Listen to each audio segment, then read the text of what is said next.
नमस्कार, desert storm से मैं विमल शर्मा। चाय पे चर्चा पे आज हमारे साथ हैं वीरेंद्र सिंह बैरशियाला। वे संघर्षशील छात्र नेता हैं। छात्र राजनीति में उन्होंने बहुत काम किया है, छात्रों के उत्थान के लिए भी बहुत काम किया है उन्होंने। वे एबीवीपी के प्रदेश महामंत्री रहे हैं, प्रदेश एबीवीपी के ही महानगर मंत्री रहे हैं और जोधपुर यूनिवर्सिटी में 2010 में उन्होंने एबीवीपी से छात्र नेता के रूप में चुनाव लड़ा। किन्हीं कारणों से वे पराजित हुए, मगर वो भी एक बड़ा विवाद का कारण रहा था। पहले घोषणा हो गई थी उनके जीत की, उसके बाद में बदल दी गई थी, इस तरह के आरोप थे। वर्तमान में वे सीमा जन कल्याण समिति के प्रदेश मंत्री हैं और सीमा में हो रही अराष्ट्रीय गतिविधियों और सीमा क्षेत्र के लोगों के उत्थान के लिए एक सामाजिक सरोकार के रूप में कार्य करते हैं। आज हमारे स्टूडियो में आए हैं, हम उनका बहुत बहुत स्वागत करते हैं। वीरेंद्र सिंह जी, आपका बहुत बहुत स्वागत। आप जैसलमेर में हमारे डेजर्ट स्टॉर्म पधारे।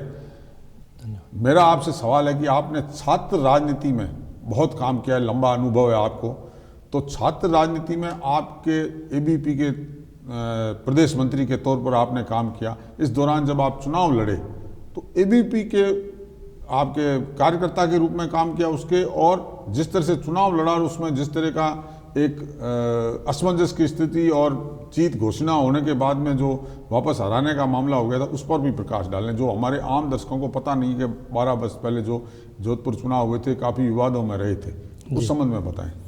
2010 में छात्र संघ के चुनाव हुए थे। उससे पहले 6 वर्ष तक चुनाव रुके हुए थे।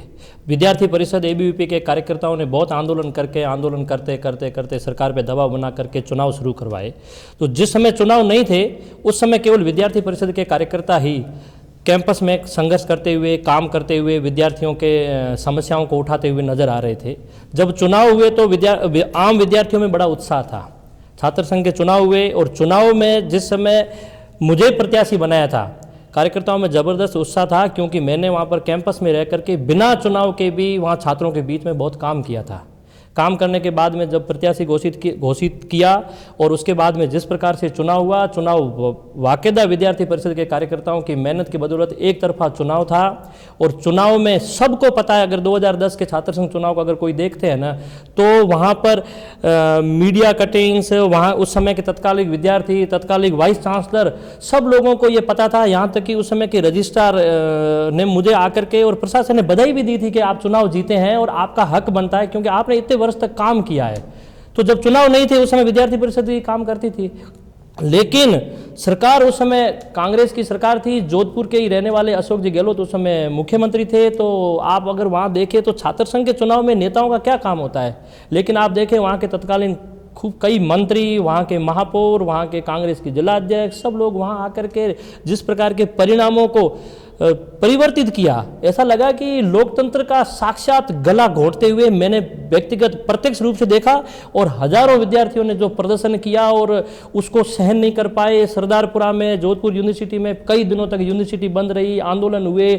लोगों, एक युवा पीढ़ी को एक देखने को मिला कि वास्तव में सरकार किस प्रकार से लोकतंत्र की हत्या कर सकती है। आपने छात्र राजनीति के तौर पर काम किया है, हम आपसे जानना चाहेंगे छात्रों की क्या समस्याएं आमतौर से रहती है यूनिवर्सिटी में और आप किस तरह से उनके लिए कार्य करते हैं।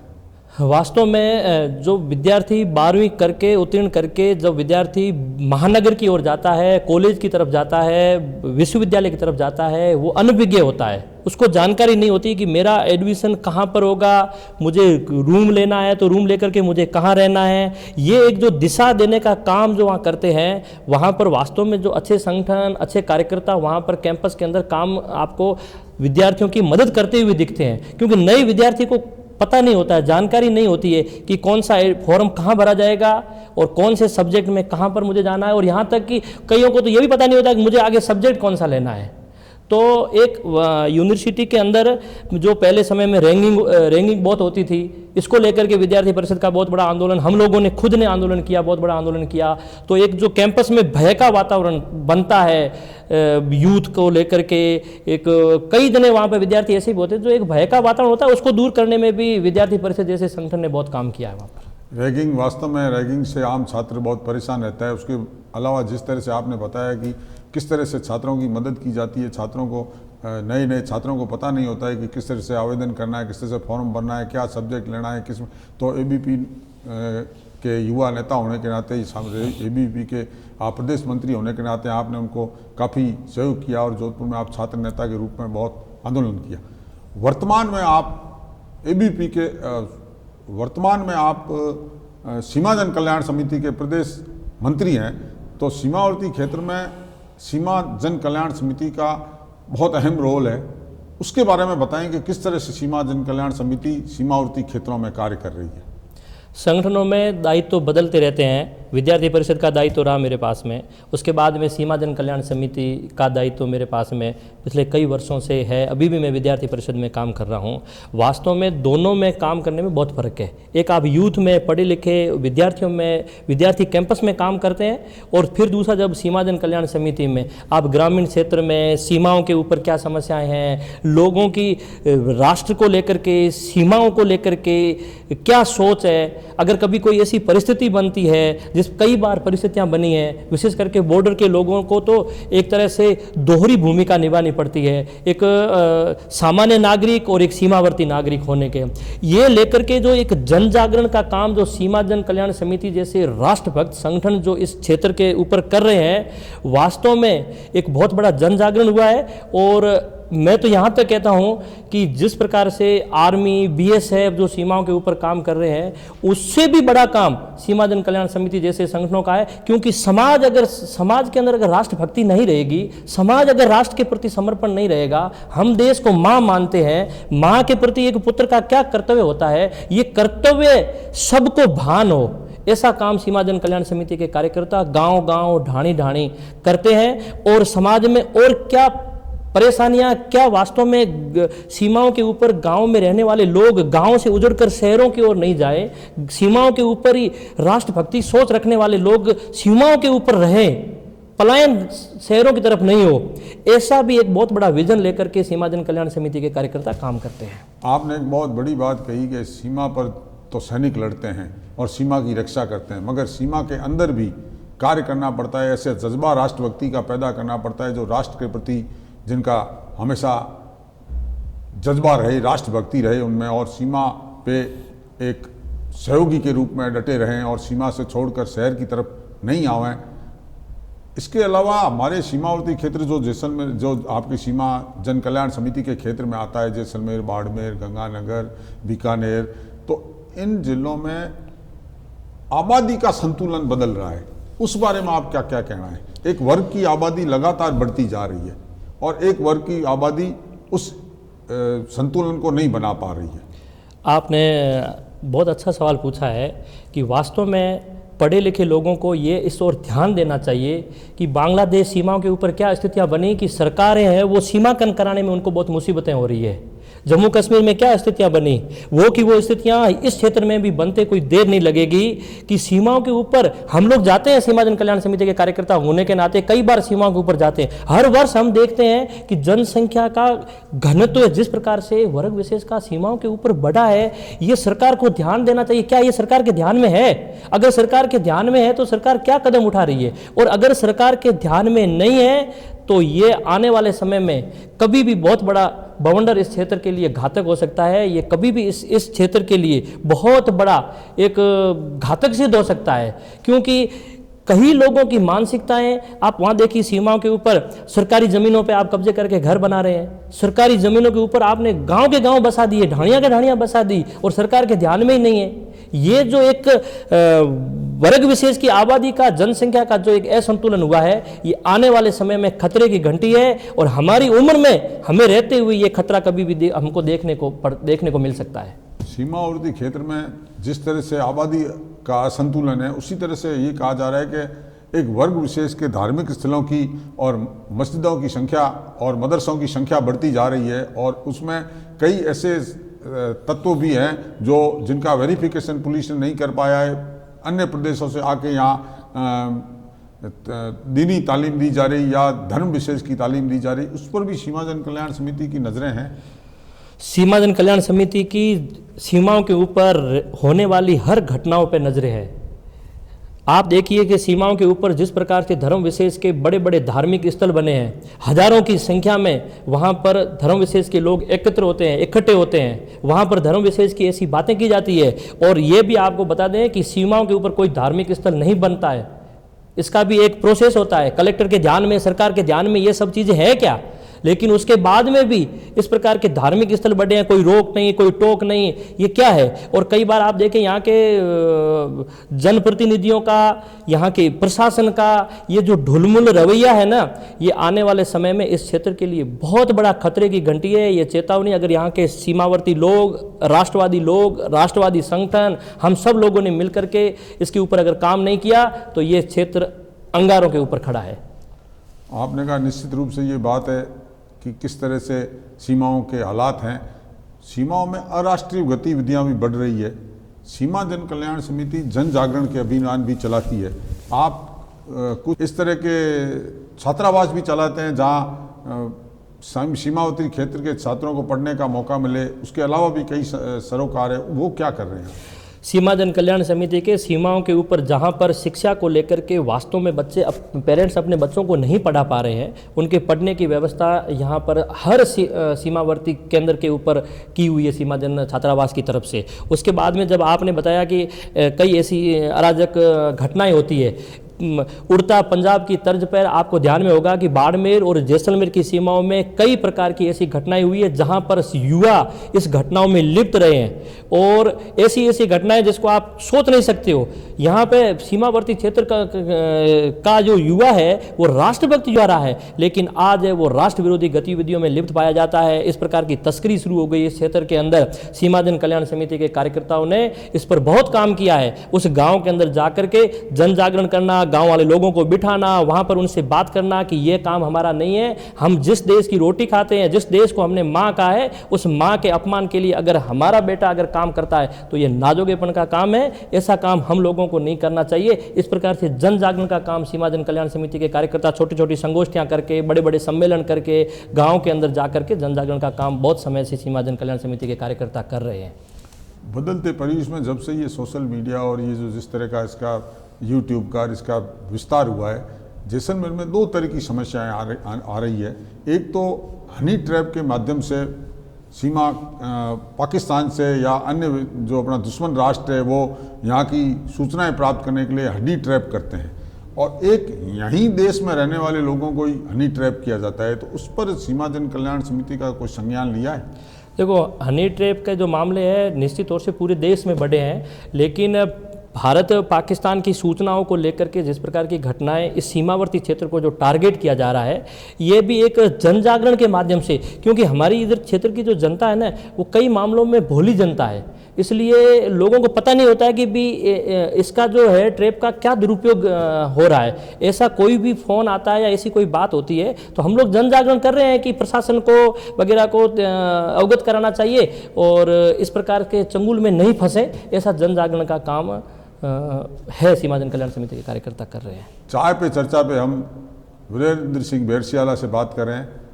हमने उनसे कई सवाल किए। उन्होंने सीमावर्ती क्षेत्र में छात्र संगठनों के संबंध में और सीमावर्ती क्षेत्र में सीमा जन कल्याण समिति के कार्यों के इस क्षेत्र में बढ़ती हुई असंतुलन, आबादी के असंतुलन को लेकर अराष्ट्रीय गतिविधियों को लेकर चर्चा की। ब्रेक के बाद एक बार फिर उनसे चर्चा करेंगे।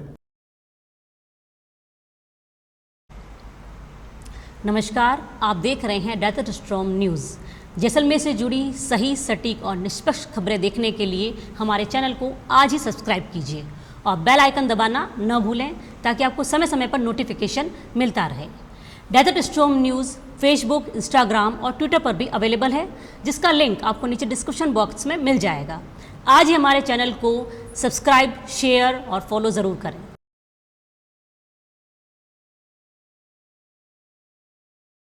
नमस्कार, चाय पे चर्चा पे एक बार फिर वीरेंद्र सिंह बैरसियाला के साथ में। राजनीति की सीढ़ी हमेशा छात्र राजनीति मानी जाती है और आपने छात्र राजनीति में काम किया है और यूनिवर्सिटी का चुनाव लड़ा है। अगर देखा जाए तो NSY के चुनाव छात्र राजनीति से अशोक गहलोत हो राजस्थान के, प्रताप सिंह खचरियावास हो, रघु शर्मा हो, या अगर अपन जैसलमेर जोधपुर की देखें तो अभी केंद्रीय मंत्री गजेंद्र सिंह शेखावत, पूर्व विधायक जालम सिंह रावलोत, हरीश चौधरी जैसे कई नेता हैं जो छात्र राजनीति से प्रत्यक्ष राजनीति में आए हैं और प्रदेश की राजनीति और राष्ट्र की राजनीति उन्होंने की है। तो हमारा सवाल आपसे ये है कि आपका भी कोई इस तरह का है, जिस तरह की आपका बैकग्राउंड है, जिस तरह की आपकी कार्यशैली है, छात्रों के साथ में काम किया है, तो उससे राजनीतिक क्षेत्र में आने का आपका कोई मानस है या आपको संगठन की तरफ से कहा जाता है तो आप आते हैं? मैंने अभी पहले अपनी जब बात चल रही थी मैंने बताया था कि पहले मैंने विद्यार्थी परिषद में काम किया, फिर उसके बाद मैं सीमा जन कल्याण समिति में काम किया। ये हमारे संगठन के में काम कार्य क्षेत्र, आपको किस संगठन में काम करना है ये कार्य क्षेत्र बदलता रहता है, इसलिए कोई भी एक संगठन में काम आप नहीं, ऐसा नहीं है विद्यार्थी परिषद में किया तो फिर विद्यार्थी परिषद में करें। इसलिए ये जो संगठन के लोग तय करते हैं, हम संगठन में काम कर रहे हैं, संगठन के कार्यकर्ता है, तो इसलिए संगठन जहाँ जिस क्षेत्र में काम करने का कहेगा उस संगठन में हम काम करेंगे। लेकिन हम हमारी तरफ से इच्छा करके हम कहेंगे हम ये काम करेंगे, हम इस क्षेत्र में काम करेंगे, ऐसा नहीं होगा। लेकिन अगर संगठन की कोई किसी प्रकार की कोई योजना जैसे विद्यार्थी परिषद के बाद में सीमा जन कल्याण समिति की बनी, ऐसी कोई बनती है तो हम उस क्षेत्र में जरूर काम करेंगे। निश्चित रूप से आपने कहा आप एक अनुशासित कार्यकर्ता के रूप में हैं और आपने अनुशासित कार्यकर्ता की तरह बात की कि अगर संगठन अगर चाहेगा तो हम आएंगे, मगर अगर ऐसी परिस्थितियां बनती है, आपको अगर संगठन चाहता है चुनाव लड़ने को, आप जैसलमेर के विकास के संबंध में क्या अपना एक मैप रखते हैं, एक आप खाका रखते हैं कि मैं अगर मुझे मौका मिला तो मैं किस तरह से जैसलमेर का विकास करूंगा और क्या समस्याएं हैं जैसलमेर की? एक जागरूक छात्र संगठन में काम करने पर, क्योंकि हम हमेशा काम करने वाले संगठन में के जैसे कार्यकर्ता है, तो ऐसा लगता है कि वास्तव में जैसलमेर और शहर और जैसलमेर नगर खूब काम करने की, इसमें खूब काम करने का संभावनाएं हैं। आप देखिए कि जैसलमेर के चारों तरफ आप देखिए कि पर्यटन है वो सबसे बड़ा है। क्या पर्यटन को लेकर के हर तीसरा व्यक्ति पर्यटन से रोजगार पाता है जैसलमेर का, लेकिन पर्यटन को लेकर के क्या जनप्रतिनिधियों के द्वारा क्या वास्तव में कुछ प्रयास किया जा रहा है? आप जैसलमेर की सड़कों को देखिए, जैसलमेर के आप चारों तरफ देखिए भय का वातावरण बना हुआ है। आप लपकागिरी को देखिए, पर्यटन व्यवसाय पूरा खत्म की ओर है। यहाँ का जो पर्यटन घूमने के लिए आता है उसमें डर का, भय का माहौल है। जैसलमेर को प्रशासन ने और जैसलमेर के जनप्रतिनिधियों ने और विशेष करके सरकार ने कभी इस ओर ध्यान नहीं दिया कि ये पर्यटन का जो हब है ये वास्तव में हब बना रहे। ये जो और चारों तरफ से आपको मैं बताऊं कि वक्फ बोर्ड के नाम पर चारों तरफ से जो व्यवसाय के जो केंद्र खड़े हुए हैं, चारों तरफ जैसलमेर के चारों तरफ आप उठा के जाकर के देखिए कि जो हमारे यहाँ पर जनप्रतिनिधि है वो क्या केवल वक्फ बोर्ड के लिए ही बने हुए हैं क्या? चारों तरफ उन्होंने जमीनें कब्जाई, चारों तरफ से वो किया, चारों तरफ से व्यवसाय के वो बने हुए हैं। तो ये जो आप इस चीज़ को ध्यान रखना कि ये जो जिस प्रकार से चारों तरफ से जो जमीनें हथियाई गई है अवैधानिक तरीके से, शहर में भी और बॉर्डर के ऊपर भी, और जहाँ पर कास्ट जैसे मोहनगढ़, रामगढ़, नाचना, इस एरिया में जो काश्तकार का जो कास्ट होती है उस जमीनों को, सरकारी जमीनों के ऊपर डिग्गियाँ बन गई, सरकारी जमीनों की खेतियाँ हो रही है। ये जो असंतुलन है ना, ये असंतुलन कानून के लिए खतरा बनेगा आने वाले समय में। ये असामाजिक सोच रखने वाले लोग ही सरकारी जमीनों पर कब्जा करते हैं और असामाजिक सोच रखने वाले लोग जमीनों पर कब्जा करके पैसे कमा करके, वही पैसा है वो इस देश के लिए, राष्ट्र के लिए इसके खिलाफ काम लेने वाले लोग हैं। कभी ये लोगों ने राष्ट्र के प्रति कभी भी इन्होंने पॉजिटिव सोच नहीं रखी है। इसलिए सरकार को इस ओर ध्यान देना चाहिए कि वास्तव में ये क्या हो रहा है, क्या नहीं हो रहा है। जैसलमेर को लेकर के तो वर्तमान सरकार, आप जवाहर चिकित्सालय देखिए, आपसी प्रतिष्ठा को बढ़ाने के लिए यहाँ के जनप्रतिनिधियों ने जैसलमेर को तो खिलौना बना रखा है। जैसलमेर की जनता की कोई सूध नहीं है। आप किसी भी अधिकारी को देखिए, हर 3 महीने में अधिकारी अपनी प्रतिष्ठा को बचाने के लिए जनप्रतिनिधि हर 3 महीने में अधिकारी बदले जा रहे हैं। अस्पताल की आप स्थिति देखिए और विभागों में आप देखिए, ऐसे अधिकारियों, मैं सब अधिकारियों को भ्रष्ट नहीं कह रहा हूं, लेकिन आप अधिकारी विभागों में देखिए ऐसे अधिकारियों को बिठा रखा है जो काम करते हुए डरते हैं। अगर अधिकारी काम नहीं करेंगे तो जैसलमेर का विकास कैसे होगा, जैसलमेर की जनता का विकास कैसे होगा? क्यों? क्योंकि ये लोग तो आप देखिए, हमारे राजस्थान सरकार के अंदर जो मंत्री है वो जैसलमेर जिले से हैं, लेकिन ऐसा लगता है कि कोई किसी कंपनियों की, मतलब जनप्रतिनिधि में सब आ गए, सारे आ गए। मैं कोई केवल विशेष एक का नहीं कह रहा हूँ, सब जनप्रतिनिधि है वो कंपनियों की दलाली में व्यस्त है। सब लोग अपने घर खजाने भरने में लगे हुए हैं, वो दलाली में व्यस्त, जनता असुविधाओं में त्रस्त है पूरी तरीके से। तो जनता की सूद लेने वाला नेता, अगर कोई भी प्रतिनिधि अगर जैसलमेर में आएगा तो उसको जैसलमेर की जनता आंख पलकों पर बिठाएगी। आपने एक बात कही कि वक्फ बोर्ड के नाम पे ज़मीन हथियाई जा रही है, घेरी जा रही है, चारों तरफ बोर्ड लगाए जा रहे हैं। एक और मामला इस क्षेत्र में चल रहा है लैंड जिहाद का। ये सिर्फ शहर की बात नहीं है, जिले भर में चाहे नहरी क्षेत्र हो, चाहे बारानी भूमि हो, जगह जगह लैंड जिहाद के रूप में वर्ग विशेष द्वारा ज़मीन को भारी मात्रा में ज़मीन को हथियाया जा रहा है। हज़ारों बीघा ज़मीन पे अवैध काश्त हो रही है, हज़ारों बीघा ज़मीन को अपने कब्जे में लिया जा रहा है। तो उस संबंध में आपका क्या कहना है?